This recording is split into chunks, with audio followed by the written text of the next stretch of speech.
This podcast represents the opinions of the hosts of the Laugh Cry Club and guests on the show. The content here should not be taken as medical advice and is for informational purposes only.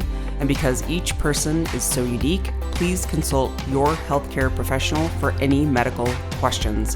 While we make every effort to ensure that the information we share is accurate, we welcome any comments, suggestions, or correction of errors. Welcome back, everybody. It's the Laugh Cry Club. I'm Joy. I'm Rebecca. I'm Chelsea, and if you are an human who laughs, cries, this podcast is for you. We're so glad you're here. Hi, everybody. How's it going? Wow, It's early. It's early. Yeah, it's early. It is very early. We're 3 licensed therapists who are up very early today, ready to share our laughs and our cries. Not quite full of enough coffee yet. I think I'm 2 sips in. Rebecca, do you have a Red Bull? Rebecca's Red Bull. Not yet. That's a midday thing I do. Treat? Okay. I've had I have a cup of coffee. You never have issues sleeping when you drink a midday Red Bull. I can drink coffee right before bed and sleep. Wow. You know she's undiagnosed ADHD. That's right. Yeah. Who knows if this is true? I want to go just see if I could get diagnosed, but I know what all the symptoms are, so I know how to trick the test too, right? Well, why would you want to trick it if you actually want to know? I wouldn't want to, but I'm just saying I could. The little... just the one pager they give you for ADHD, and it's kind of the quick assessment, and it asks you to mark an X in, there's 5 boxes, and then part of it's shaded, and the part that's shaded means if you put an X in that, you're not having that symptom. So it's so easy to be oh yeah, I'm having all these over here on the right, and then they're gonna be yeah, you answered this, and then we'll talk to you and see if you are, but... Or we just cut out the whole test and we give you a Red Bull and go to sleep now. Yeah. And then if you go to sleep, it's okay, that's all. We're done. We've just, solved this problem. You know what I might do for fun for you all? Because I do have some Vyvanse, because I have taken that before.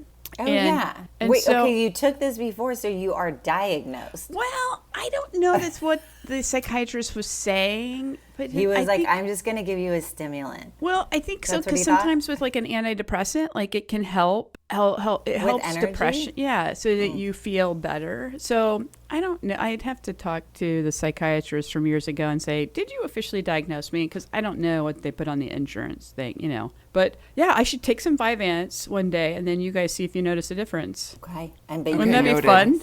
Yeah. Let's play a fun game of let's take some meds. Okay.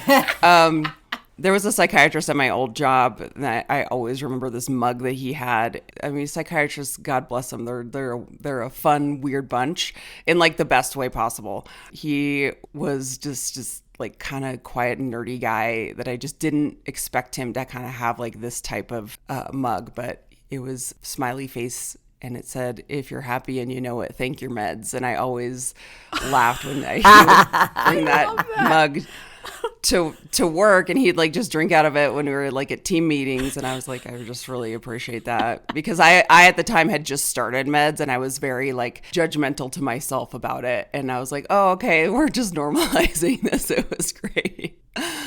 Anyway, okay, so this week we are going to kind of revisit. We talked about trauma last week, and so this episode we are going to explore 5 common trauma symptoms and how typically therapists approach treating them. So we'll start with our laughs and our cries, as we always do. We'll talk about that topic, and then we'll preview a topic for next week. So who's kicking us off, Chelsea? Well, there's something that happened this morning. I was really, really, really exhausted. Just raced from the hospital over here, got on the call, was kind of not into it. And then I looked over at Sweet Joy, and she had the cutest hat on and these very fun glasses, and all of a sudden Rebecca and I had a hard left turn, Taylor and we were Swift. oh, and she's wearing Taylor Swift. And I'm wearing my Taylor Swift. My daughter has that Taylor Swift shirt. Cute. That's a really cute one. And all of a sudden I felt Joy's dopamine dressing contagion, where it came through to my soul, and I was oh my God. And I think, Rebecca, you said, can we just pause and look at Joy? And it was yes. I like to do that a lot, actually, because I'm just Joy is so cute. Sweet, The irony is I feel like I just crawled out of a drain. I feel like I was like walking my dogs this morning and like I'm just like not even close to ready, but thank you. Well, It's like you your better superstar mode where like you don't want to be seen because it's Totally. like all dark colors and it's like the bill's pulled down, don't look at my eyes, and like I'm walking my dogs, don't talk to me. But Yeah. everyone No pictures, sees please. you. But No everybody pictures. sees you because even Joy crawling out of the dumpster is still very put together. So now she said she's not put together, but we're going to put her together quick because she is going to share with you her laughs and cries, or a laugh and cry, or something laughing and crying, because it's Something the Laugh Cry related to all Club that. this week. Yeah, Hey, Joy. we're bringing it to the club. All right. So this week, my laugh happened to be with Rebecca last night. Oh my gosh. Okay. It Wow. made me laugh so hard. So, like, Rebecca loves the Catholics and, a new pope is upon us. So it's a big deal, in the Catholic religion. I've been watching the news and seeing if that black smoke or white smoke is coming out of the chimney. And you guys, I'm not like a practicing Catholic, but it's just like very rooted in my DNA. As we've talked about here on the show, that Rebecca really loves her Catholic friends. So all of a sudden I get this text from Rebecca, and on the iPhone, if you type congratulations, it does like the confetti and it says congratulations. And I'm like, what is she talking about? Because it just says congratulations and then confetti comes out. And I was like, what is she talking like? And like, in a second, I'm like, did she text the wrong person? And I'm also trying to think of like, what did I do to deserve my congratulations? And then like 30 seconds later, a GIF pops up of a pope doing like the sign of the cross blessing in the air. And I was laughing so hard because just the fact that you love Catholics and that you've been watching the news for us just made me laugh so hard. It was like a full-on belly laugh. So thank you for that. No problem. I actually sent it to some other Catholic friends in St. Louis, and they were just dying. They're like, the Catholic Church thanks you for this. Oh my gosh. And then I was texting her this really cute text thread that my mom is very devout Catholic, like raised very devout Catholic. She texted me yesterday. She's like, our internet is down and, whatever. They live in the mountains, so that it's like, it takes a while for things to get fixed. And she texted me and she goes, will you let me know if they pick a pope? Like, will you let me know? And I'm like, Mom, you can like check the news on your phone. Like, she thinks if the internet's down, she can't use her phone. I'm like, you have cellular data. Like, it's very confusing to her. She doesn't understand like cellular plans versus how the internet works. And so I was like, Mom, you do know that you can check anyway. But I did text her the link that she can like see that the new pope was selected. It was very cute. So thank you for that laugh. My cry this week is just like a very sweet cry, genuine sweet cry where you just kind of have to believe that, at least me, I believe in angels and spirits and things that are protecting us and around us. My dear friend, I call her my sister. I grew up with her since we were babies next door to each other. Her dad is not doing well. He's in his late 80s, and so he's having some health complications. And so we've been kind of crying together about that on the phone. But it was really one of these moments where I was like, oh my gosh, her mom passed away 6-7 years ago. And she was like, this family is like the second parents to me, right? So we're very, very close. And so, her losing her mom was like me losing a mom. And so 7 years ago, she passed away. And so I was texting her, I can't remember what it was. We had just gotten off the phone or something. If you're subscribed to a podcast, if a new podcast drops, it will like pop up as like a new episode is released. So just a, side note, if you do that with our podcast, it will like automatically pop up as like a notification that there's a new episode. And so I'm subscribed to this podcast called Song Exploder, and I swear this is all related. Song Exploder takes an artist's song, like the host interviews the artist, and they break down like piece by piece how the song was made. And it's awesome. It's only like 20 to 30 minutes long. And it's just, if you are like really into music or really love this certain song, it's so cool to see how that you like break down how a song actually came to be. And it's so beautifully done. The production is amazing. So I'm sitting there and we're just kind of like crying about this just hard time that she's going through. And I just feel for her. And she used this phrase where she's like, I just feel like, what did she say? She goes, I feel like there's an hourglass going. And I just like can't I feel like the hourglass of time is moving and time is running out. And I just felt that in my heart so deeply. And all of a sudden, as I'm like talking to her, Song Exploder pops up with Tears for Fears, Everybody Wants to Rule the World, which is like our song from the 80s. We have videos of like dancing to this song. We had like a childhood band. I'm like getting the chills just talking about it. Cool. We have a video of like a childhood band where we were like dancing to this song. We have like just like that song, anytime it comes on, we like text each other type of thing.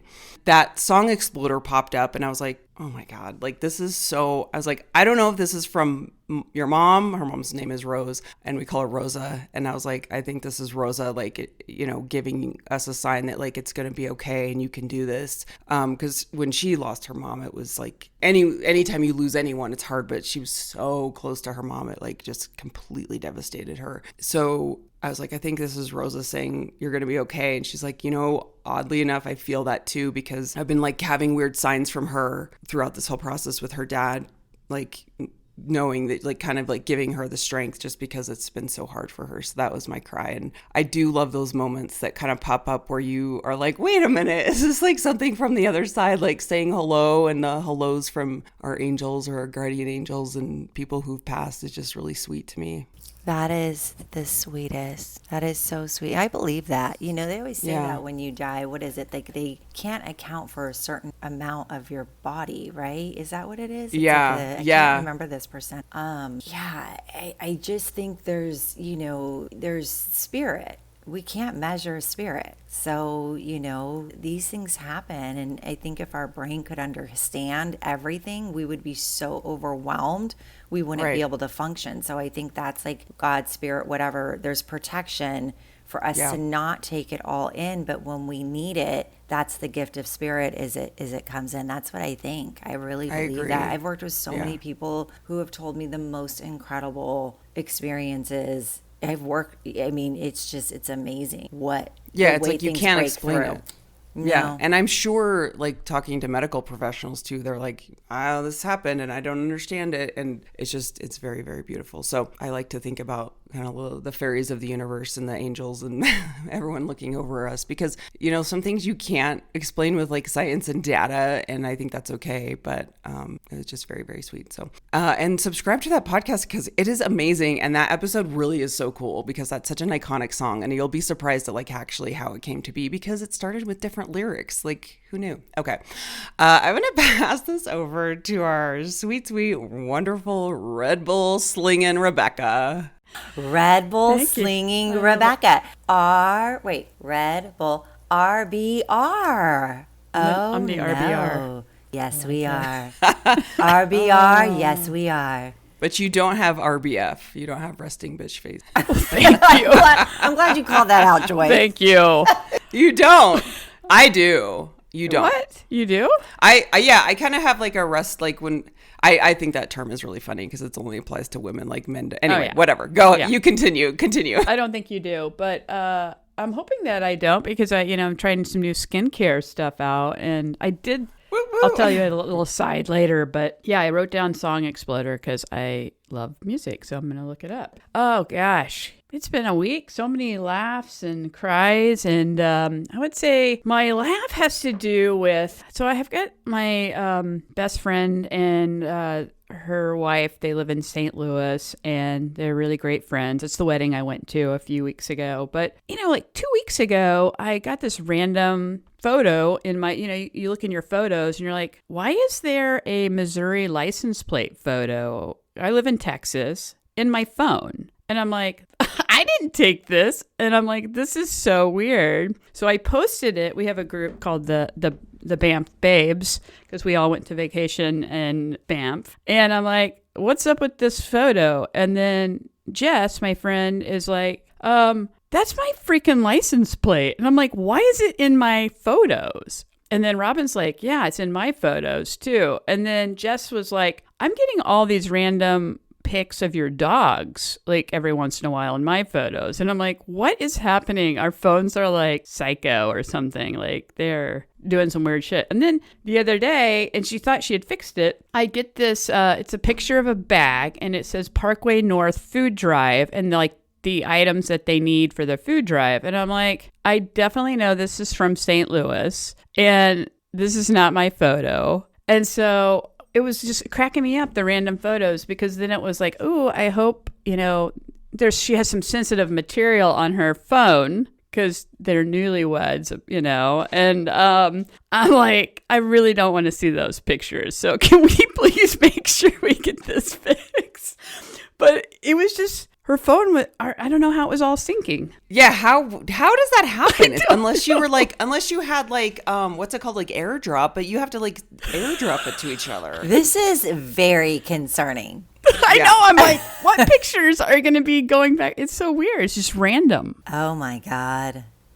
You have a ghost in the machine. It's Yes. all about, we should do a ghosty show. Like apparently we've got some spirits I've lurking. got some really good ghost stuff. I bet. You do? Oh my God. Yeah, I lived Oh, in, wow. I'm taking away from Rebecca's story. Really quick. I lived in a house in my 20s that was owned by a cemetery, and it's where the morticians used to live. Whoa. My bathtub said hot and waste. That's where they... What? Wait. Say that again? My bathtub, the faucets, it wasn't hot and cold. It was hot and waste. And I don't even know like why. And then we had a dumbwaiter in this house, and you could dumbwaiter yourself down to the basement where all the files were stored for every single person. What? So you get there was, oh my God, it was an insane experience. So if we ever so talk about ghosts, I've got some You got weird, it topped. oh my God, bizarre Well, maybe we should stuff. plan that for like October because I spooky October. love spooky spirits. I love spooky spirits. Yeah, I love it. You do love Okay. spooky spirit. Okay, Rebecca, continue. Yeah. So anyway, I think what happened, and I believe it's fixed now, is when we were all in Banff together, Jess did some type of sharing thing for like pictures. She thought she had maybe removed it, but somehow it was picking up random photos still. It's weird. So we think it's fixed. That's so bizarre. And I've heard of things like when you're on a plane and people will airdrop things to your phone, like as a joke. Oh, really? Have you heard of that? No, but like, I want to do that. Yeah, well, like if you're on a plane and you're like someone's airdrop is on, and if it's open to getting messages from anyone, you could airdrop. So I've heard of stories of like people texting like really inappropriate, or like a funny silly photo, or something that's inappropriate. Like take a picture to like of yourself on the plane and then airdrop it to whoever. Yeah, exactly. And then they'll be, like, and then just like, looking for who is this from? Yeah, it's so funny. And I just heard Technology. Rebecca's voice in my head. Rebecca immediately said, silently but through her eyeballs, challenge accepted. Accepted. I love it. This is a new fun thing. You can do this anywhere, like at a concert. Yeah. Oh, totally. Yeah. Smart. Yeah. Think about the fun. Okay. Think about the fun. Now I got to figure out how to airdrop things. I'm serious. I don't even know how to work my phone half the times. But I'm like, this equipment is too much for me. But That's so great. I know. I'm really not very tech savvy. In some ways I am, but then I would I probably don't know what you're surprise you. saying. I'm ignoring. Rebecca's lying, which Yeah. is unusual. I'm like, for what are her. you talking about? You're tech. Not We tech worked savvy. at a tech company. Rebecca's super. Listen, so here's how savvy she is. She doesn't know something, but she figures it out pretty quick. Like, that gives you tech savviness. You just don't have a background in tech, but as soon as you figure it out, I've worked on projects with you and have been very grateful that Are you sure were you my weren't project. carrying the load? I'm 100% sure I was not carrying the load.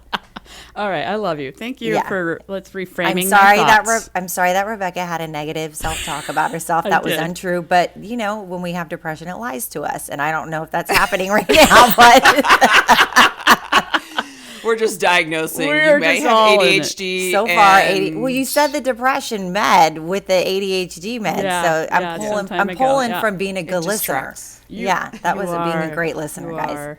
My cry has to do with I follow this rescue called the Misfits of Oz, and it's a pig rescue. And That is a great name. isn't Wow. it? They started That's a in great Kansas, name. so that's where I think it came from. But Oh, that's a great name. I love that name. yeah, they live in Oklahoma now. But so I follow them, and I get to see I just think pigs are the cutest, and pigs are super smart. And so I followed them, and she just got a new rescue in, and its name is Baby Birdie. It's a 1-week-old regular pig, and it's a truck jumper. So I don't know if you all know about that, but they load up these little pigs a lot of times, and they ship them off to probably fatten them up and slaughter and stuff like that. But sometimes these pigs are so smart, they're called truck jumpers, and they will find a way to get off or squeeze through an area, and they'll jump off the trucks as they're going down the road. So, a lot of times they don't make it, but they're always like trying to save themselves. And so this one, some woman found Baby Birdie along the highway, scooped her up. She, was pretty bad condition, because when you're flying down the road 75 miles per hour and you're a week old. But oh my God. Took her to the the veterinarian office at the University of Oklahoma, and they looked her. She had probably like a less than a 25% chance of survival, but she has a broken jaw and a broken leg. But they have her bones are not formed yet, so she can't like have a surgery yet because they're not. She's just a week old, so you She's can't just like a little baby. so they just got her taped to kind of hold it in place. It's kind of like been watching and waiting and seeing if she's going to eat on her own and all these things. But anyway, wow, this week everything just keeps improving, and Baby Birdie is getting better and stronger. And Baby Birdie. I know, so I'm really invested in it, and it was just so sad but also real cute. I love watching those stories on Instagram with like animal rescues, or I got real invested in the Eagle Cam over the pandemic. Did you ever watch the Eagle Cam? Yes. Yeah. Where it was like the Eagle Cam, and I think it was like near Lake Tahoe, where these eagles were mating, and then they anyway, it's just beautiful where they're like hatching the eggs and like nesting the eggs, and like when like the eggs didn't hatch, and like the grieving that these birds went through. And there was this lady who would like narrate what was happening because she was so skilled in the behaviors of these birds. So she would like type updates every day, and there were the most beautiful captions of what was happening with these animals. And she would be like, here's what grieving looks like. And Jackie, the mom, was like going off and spending time away from the nest. And I was like, oh my gosh, animals are amazing. It's just, I love those stories. Thank you, Rebecca. Cool. That's heartwarming. And they know how to heal themselves. Isn't that wild? I mean, they it's know unreal. how to heal themselves. It's I think about this very much connects to trauma. Animals don't get traumatized unless it's normally something with humans, because they know how to continue to get away, how to fight, flight, freeze, how to like go into that natural instinct. And so you will watch them physically shake it off. You will watch them do the things that they need to do. But it's our human thoughts that is why humans have such a hard time with trauma, because we're thinking, we're getting scared, we're all these different things. Like you watch a squirrel almost get killed like 400 times a day. They're running in the street. Oh, let me get an acorn. I'm gonna run back, and it's like, oh my God. And then they're like hanging out with another squirrel on his like you just escaped death 15 times in the 5 minutes I've watched you, and you're not. You're still living your best life because they just keep working through it through their nervous system. And that's interesting because I guess I really haven't thought about animals with grief, but yes, they go through and they take care of what. Gosh, isn't that amazing? So like, it's amazing, like how if you watch those documentaries, I mean, or even just going on, I can't remember the exact name of this Facebook. I know it still goes on, this Eagle Cam, and I know there's tons of Eagle Cams, but this specific one is just like beautiful. It reminds me of an Eckhart Tolle book that he wrote. What was it? New Earth. The New Earth, yeah, back in the I want to say like mid 2000s. New Earth. He talks about where he was observing these ducks and how he would watch them kind of get into a squabble and fight, and then they would do that shake it off, and then they would be completely calm and just swim away. And how that is just so not how we handle things. It's like We need to be more like the wildlife. Yeah, and we need to practice that with one another. You think about that when they look at like, a dog that's traumatized, that's a dog that's been put in a corner and beat and yelled at. Like the dog cannot escape. The dog can't shake it off. The dog can't do what it naturally needs to do to heal. And I think humans, we do that with trauma. Like we get into the kind of repetitiveness, whether that be in thought, whether that be in relationship, however that is, where we keep that sort of trauma cycle going over and over and over again. And there is a lot to be said, right? About like, I mean, and I don't want to simplify trauma, but there's a lot to be said about the shake it off and leave. Like, take care of yourself, do what you need to do. When I do sports psychology stuff, that's what I'm like, shake it off. Shake it off and pivot back into the game. Shake it off and pivot back. Like it's a, and not that that's trauma, because it's not, but it's like, get out of your head and get into your body. Get out of your head and get into your body. And trauma, we will talk about that today. It's definitely related. And I think also, that's why I love dog training so much, is it completely makes me accountable for my emotions, because anytime a dog is misbehaving, it is 99.9999% because of the human. It is not because the dog is a bad dog. It's because of the human. And so if ever there's a dog that's not doing, quote unquote, what we want it to, I always have to go, okay, what am I not doing? Or if I'm in a really bad headspace, I'm not even going to interact or train this dog, because they're going to pick up. Animals are so sensitive. And so it's really taught me so much about my own behavior. Okay, we're getting so off topic. Chelsea's let's next. pass it to Chelsea. It's not off topic. It's on topic, but we just have It's so on much topic, to say. yes. So. We have so much to say. You know what? I was just thinking about how this is flowing so nicely. That's true. I was just thinking about how this is getting weaved right in, and these Perfect. are kind of, I don't know. It reminds me almost of a therapy session where you go different places, but you have that common thread that's in the fabric of a blanket. That is right? That's what it reminds me of. And I actually had that visual. Okay, my laugh and my cries. So, I mean, I can't stop crying. It's ridiculous. I'm so sick of fucking crying. I'm so sick of crisis. I'm so sick of being scared in crisis. I'm so sick of being sleep. Like, I am kind of sick of things. And we had a bad night, a scary night, another one, like just insanity. And the next morning after that terrible night, I woke up and I just could not stop crying. And the crying shifted for me from fear into gratitude. And it was weird. It was like I was so into it. And then I was like, I'm having this experience.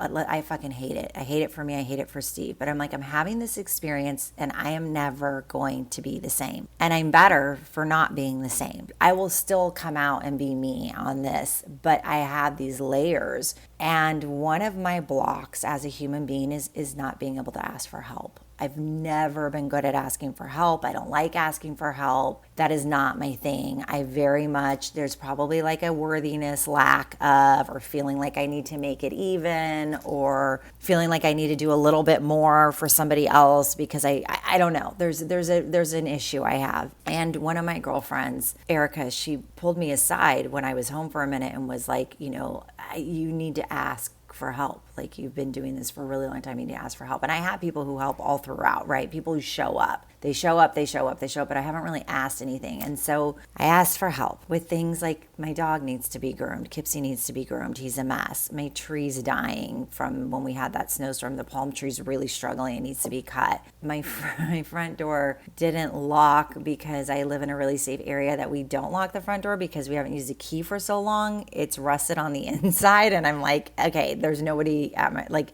there are my kids and we've had people in and out, but I'm like, we probably need to lock the door. Like, I would feel a little bit safer about that, right? So I had one of my friend's husbands came over and did the lock. So I've been asking for help. And so I went from this really rough night of just feeling so helpless, and I went into this shift of like, you're never going to be the same. And wow, what is your lesson? What is like one of your, there's many lessons, but what is one of them? And I just started bawling because the outpour of help, I can't tell you how many people have sent me, like, I mean, you too, like a DoorDash or Starbucks card or some, like all these small gestures. And every time I accept one, it's that like, oh my God, somebody's like taking care of me when when I'm having really a hard time taking care of myself. I'm having a really hard time taking care of my family. Like I can't do all of it on my own. It's one less thing to think about when it's like, oh, I have this gift card. Just you know what I mean? Like I don't have to think about doing anything. It's like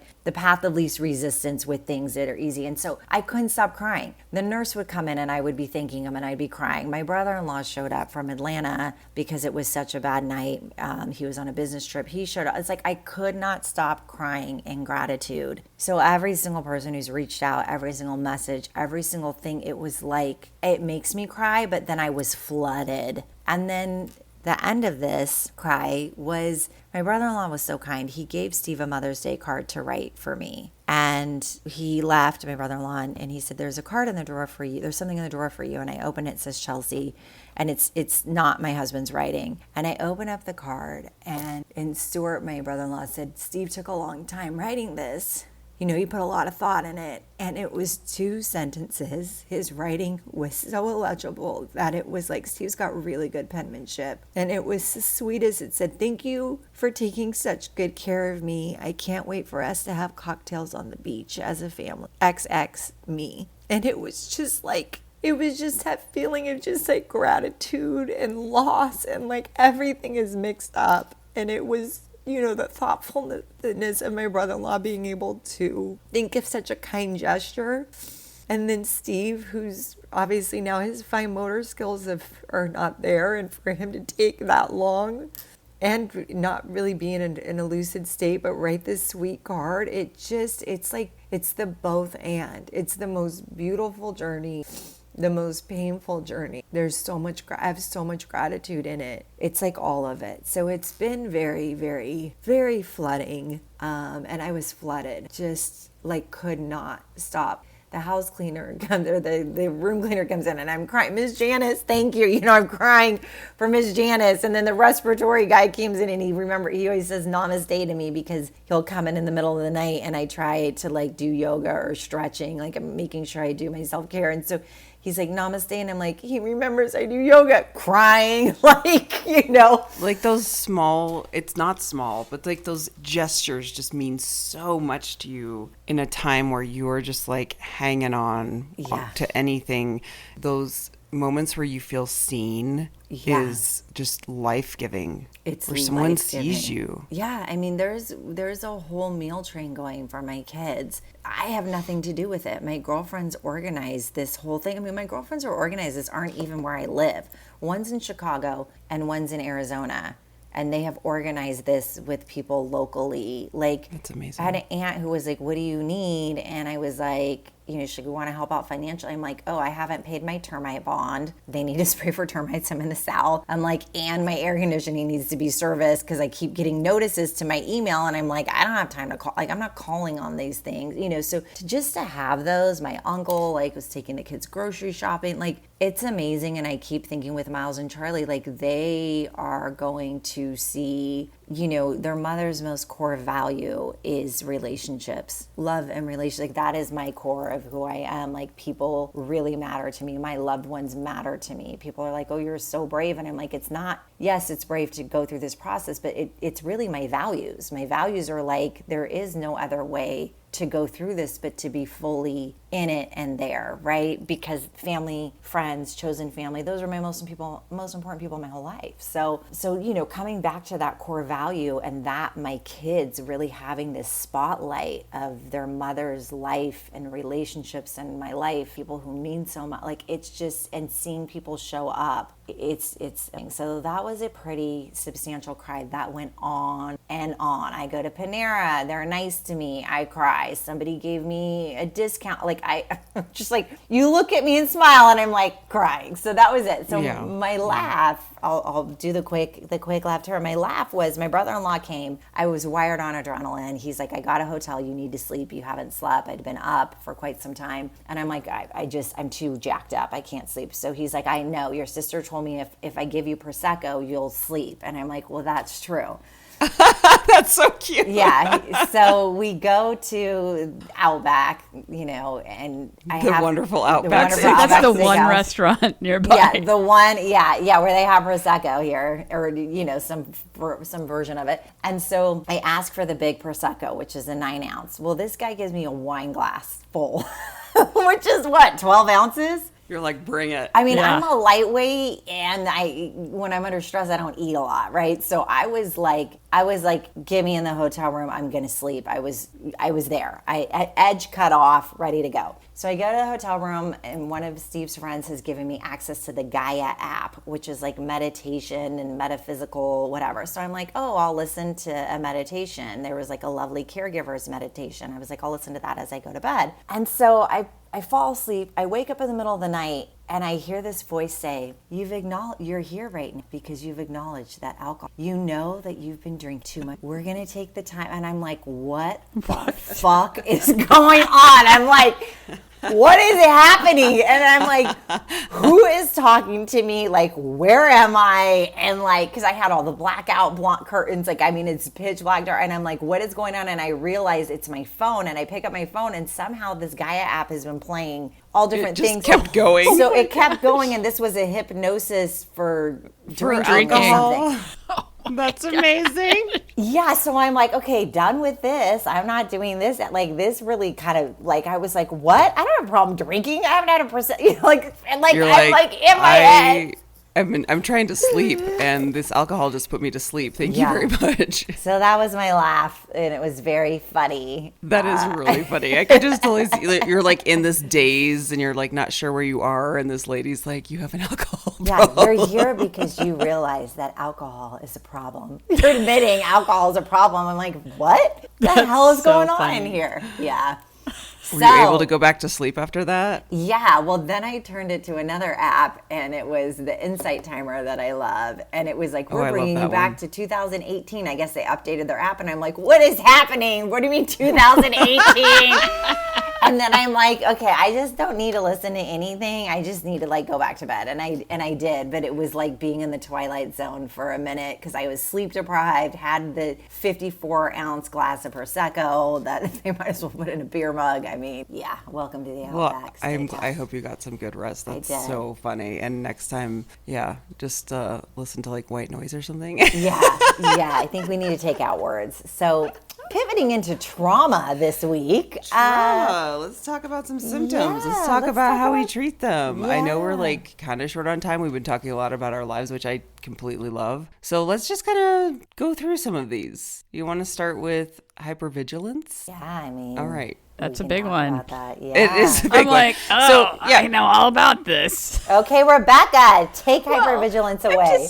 I'm thinking, gosh, it's when, you're just super aware. It's like you're on edge waiting for the next shoe to drop or the next big thing to happen. And, with trauma, you obviously have experienced something really traumatic, but, I'm gonna think about medical trauma because I know, Chelsea, you all are going through that, and there's definitely going to be some medical trauma. But you have these incidents where, of course, all the chemicals start flowing through your body because it gets you super aware and like we've got to fight, flight, freeze, and generally we're like fighting because we want our loved one or ourselves like to keep going. But then with this hypervigilance, it's like maybe the trauma has passed. So maybe it's 6 months from now, a year, 2 years, and you still feel on edge sometimes or like something bad's going to happen all the time. And it may be maybe at your kid's volleyball game, or you're just driving down the street and all of a sudden you're just always kind of, I just think of your shoulders up near your ears, real tense, and you're just like always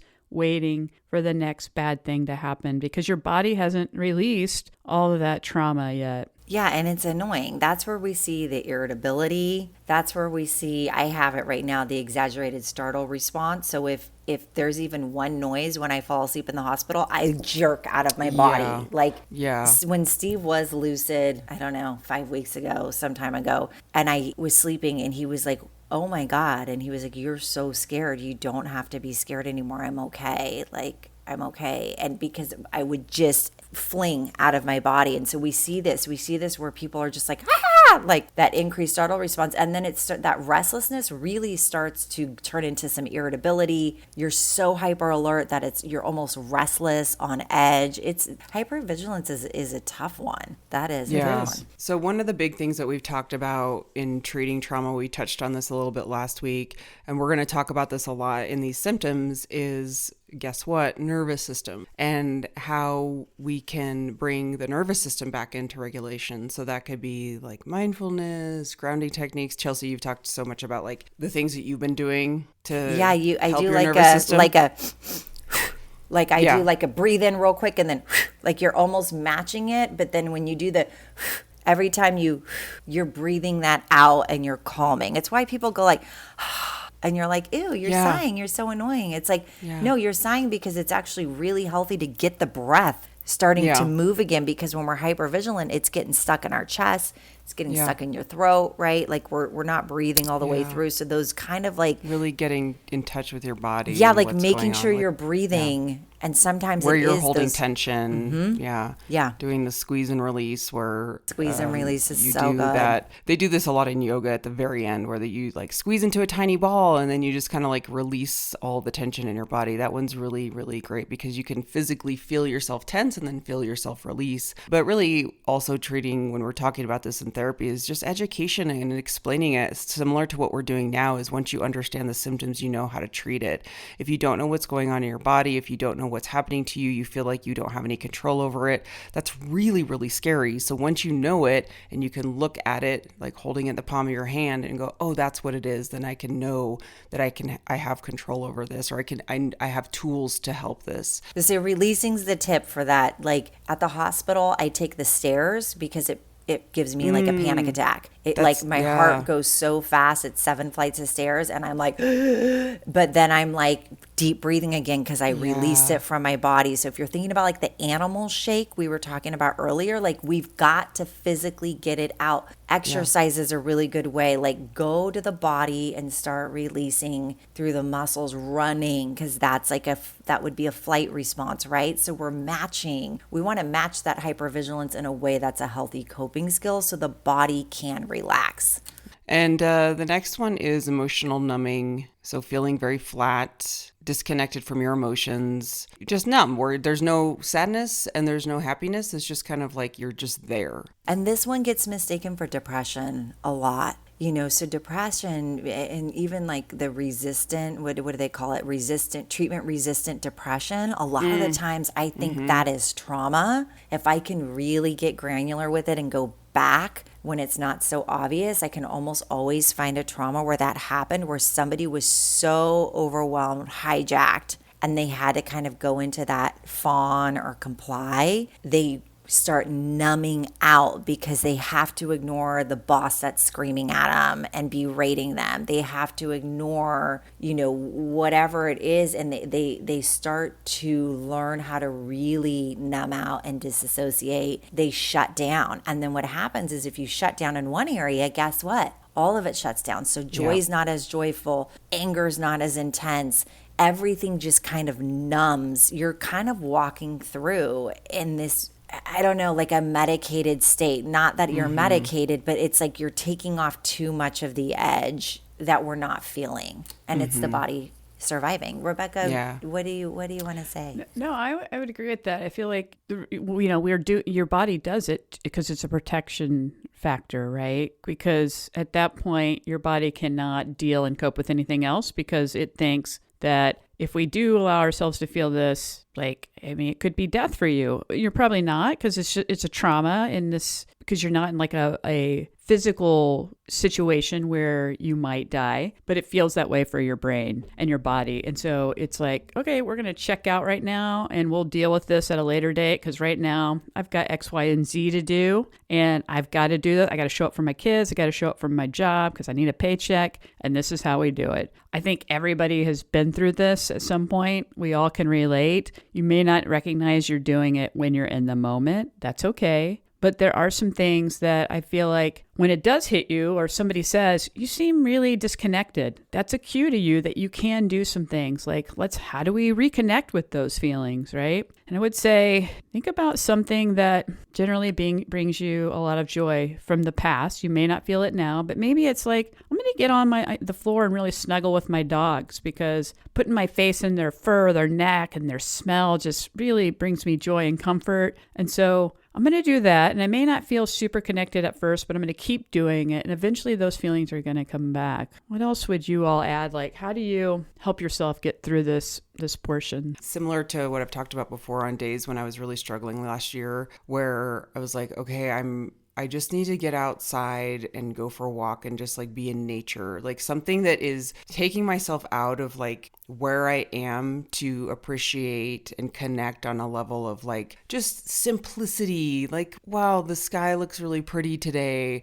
Very present moment of the things around you that you're just trying to feel something, because at the moment I was like, I'm just feeling so disconnected out of my body that I need to have an environment around me that feels beautiful. Same thing with like dogs or animals that they're just so pure and they're so loving, and it's low stakes. Nature's beautiful. Nature just is really a good example of like how we should be. So I think that just starting with very simple acts, it doesn't have to be complicated. Something that feels like very nourishing. If you like to paint or if you like listening to a beautiful song, like something that just kind of like evokes those nice feelings. And those are all great. The low stakes is that's a big thing to create that safety in the nervous system. So your pets, to Rebecca's point, low stakes, music, that's going to evoke emotion.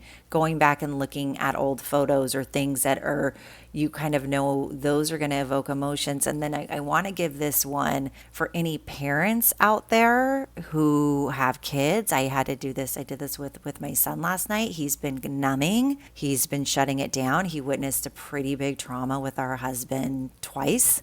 Within a 5-day span. And so how to help him release it was me saying, buddy, I love you so much. I'm so proud of you. And I hate what you saw. I know how it felt for me. I was so scared. My body went numb. So I describe what I went through. So he doesn't have to talk about it, but I know what he went through too, because we were together through this. And I don't know exactly, I'm not him, but that's when he could start releasing his emotions. And that's when he could start talking, because I wasn't asking him, how are you feeling about that? His brain's numb. It's overwhelmed. He doesn't know how he feels. He's completely shut down. So by parents, if you can name it, you were so scared. I was so scared. I was breathing so quick. My brain was racing. My legs were going numb. That was so hard.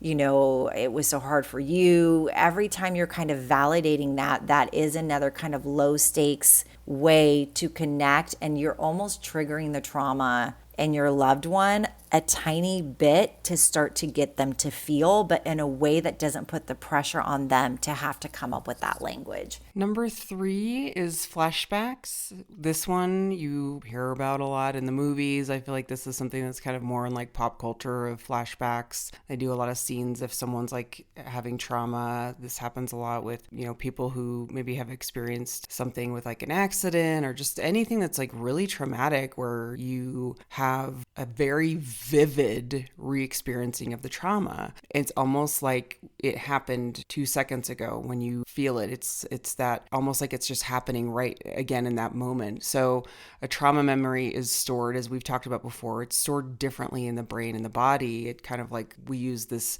language in EMDR that it kind of like locks into your nervous system. When you have that memory, the nervous system brings it back up almost like it was just yesterday. So that could look like sudden panic, dissociation, again, things that are like just very, very dysregulating. Yeah, I would say, how do we come back to our bodies in the room, right? That's a hard one, because one, when you're probably in the middle of it, you're not going to be like, oh, I should pull myself back. But as soon as it does come to you like, oh, where have I been? Or I haven't been very present. I think some of the best techniques are kind of using the senses of like using your sight, looking around the room, like naming, finding 5 blue things in your room and just naming them. Smells. What smells am I having? I don't know if there's like a taste. If you're outside at the beach, like maybe I can taste the salts. Maybe even taste the sand because it's probably blown into your mouth or something. But you can use taste too. Yeah. Drink something, eat something, pulls you right back. And then like getting into your body. your I used to ears. have essential oils in my office Yep. where we just like even spray the room with like a Yes. lavender or something Those are that's like great. very calming. Five senses are amazing to get back. So, like peppermint gum, that will spark you back into the present moment in your nervous system. The essential oils, to Joy's point, you can even put one on the palm of your hand and you can put it over your mouth to breathe and it doesn't look weird. And then I would say for the thought part, that's really powerful, and I do this with clients, I do this with myself, is right now I'm safe. I'm safe. My loved ones are safe. My pets are safe. Like right now I am safe. This is not happening right now. And that's where you can, if you're a person who goes into thought right away, you have to remind yourself of the truth. This is not happening right now. This is a trauma flashback. It's not happening. And then if you can get right into that grounding using the five senses, even making a little SOS kit for your handbag or something like that, if you are going through it, it can be even sucking out of a straw, they say, because of nursing, like kids like breastfeeding, like there's something that brings you back to being infant and being nourished, sucking out of a straw. In my office, I used to have little drinks with little straws for kids, little apple juice or whatever. But so the five senses, that's a big one. And for this is also a symptom where EMDR is really helpful, and that's a method that I used to use a lot. I don't really do EMDR much anymore, but EMDR therapy, if someone is having such extreme flashbacks and that you just can't control your nervous system on your own, don't feel like you're a failure, you can seek an EMDR therapist, because that is such a helpful type of therapy to manage your nervous system. Okay, last two, shame and negative self-beliefs. So feeling like it's your fault, feeling really worthless. Trauma can lead to internalized blame and feeling like, what did I do? So how would we work through this one? We can connect that one with the other symptom of relationship difficulties, because those two go together a bit. So we go into that negative self-talk, we go into that shame, and we want to pull back and isolate because we feel like we're a horrible person. We caused this. There's a whole area of trauma that we aren't going to have time to talk about because it's just too layered. But there's reasons why we will internalize and take responsibility, because it gives us a false sense of being in control. I could have done this, I should have done this. And so then we really take all this responsibility that's not ours. That in turn will end up being can connect to relationship difficulties, because then we want to pull away, we want to isolate. And so I do not want to simplify this, but I would say if you can continue to seek safety through loved ones, if you can continue to lean into that, we know attachment heals trauma. I don't work with any clients that is not rooted in attachment work. Relationships heal. Trauma is almost always caused by humans, and it's also healed by relationships and attachments with humans. So we can add those two. Intimacy gets disrupted with ourselves, and in turn it gets disrupted with symptom number 5 with our relationships. So those two, I would say we can kind of lump those ones a little bit together, not to oversimplify it, but I totally agree, because the relationship difficulties is really something that, like you said, that trauma is because of humans and we solve it through relationships. So really at the end of the day, a lot of these symptoms tie together, and what we would always suggest is, if you're struggling, is to go see a therapist, because therapy is wonderful. It is. That's why we do it, right? Yes, that's why we do it. And I mean, everyone's different. These are just very basic kind of like recommendations and things that we've walked through as far as what the symptoms look like and how to help them. But we hope that at least it gives you an awareness of what is happening with trauma, or if you're even experiencing this on a quote unquote smaller scale, it's still great to talk through it with someone who is a safe place, a trusted space, and there's no judgment. So there you go. We have to wrap up now. I know this was kind of like flying through a lot, but this is just how it goes. We get really chatty. So we will check in next week with a surprise topic, and we're just very glad that you're here. We love you. We would love it if you shared with a friend, share the podcast, and email us laughcryclub@gmail.com if you have any questions you would like to hear us talk about, and follow us on social media at laughcryclub. I love you both. Anything else? Last parting words? Yeah. And hey, we're honored to work on your trauma journey. Yes. Therapists, this is never a burden for us. We find so much joy and meaning in the healing process. So sometimes people will say like, oh, I don't want, it's like too much, or it's too raw, it's too this. Yeah. But this is what we're trained for. Where our hearts are trained for it, our heads are trained for it. And, you know, if you find the relationship with a therapist who you can connect with, it's uncomfortable trauma work, but man, it is beautiful, beautiful work. I want to leave with that layer of hope that, you know, therapists who this is their area of expertise, like they've got you. They've got you. They've got you. We've got you at the Laugh Cry Club. We do. We've got that you. we also We'll be might your call bucket. the Chatty Cathy Club. Have a good week, everybody. Bye. Bye. That's life, baby.